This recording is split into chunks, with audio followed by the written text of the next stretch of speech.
திருப்பாடல்கள் 2ஆம் அதிகாரம் 1 முதல் 12 வரையுள்ள இறைவார்த்தைகள். வேற்றினத்தார் சீறி எழுவதேன்?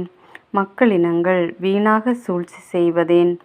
ஆண்டவர்க்கும் அவர்தம் அருள் பொழிவு பெற்றவர்க்கும் எதிராக பூவுலகின் அரசர்கள் அணிவகுத்து நிற்கின்றார்கள். ஆள்வோர் ஒன்று கூடி சதி செய்கின்றார்கள். அவர்கள் பூட்டிய தலைகளை தகர்ப்போம், அவர்கள் வைத்த கண்ணிகளை நம்மிடமிருந்து அறுத்தெறிவோம் என்கின்றார்கள். விண்ணுலகில் வீற்றிருப்பவர் எள்ளி நகைக்கின்றார்.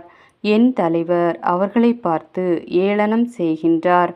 அவர் சினமுற்று அவர்களை மிரட்டுகின்றார். கடும் சினத்தால் அவர்களை கலங்கடிக்கின்றார். என் திருமலையாகிய சீயோனில் நானே என் அரசரை திருநிலைப்படுத்தினேன். ஆண்டவர் ஆணையிட்டு உரைத்ததை நான் அறிவிக்கின்றேன்.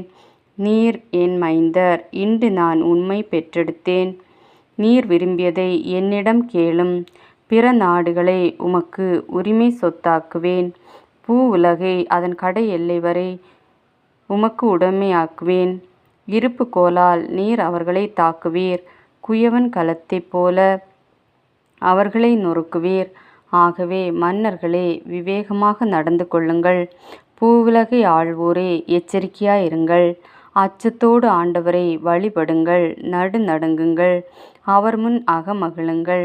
அவர் சினங்கொள்ளாதபடியும் நீங்கள் வழியில் அழியாதபடியும் அவரது காலடியை முத்தமிடுங்கள்.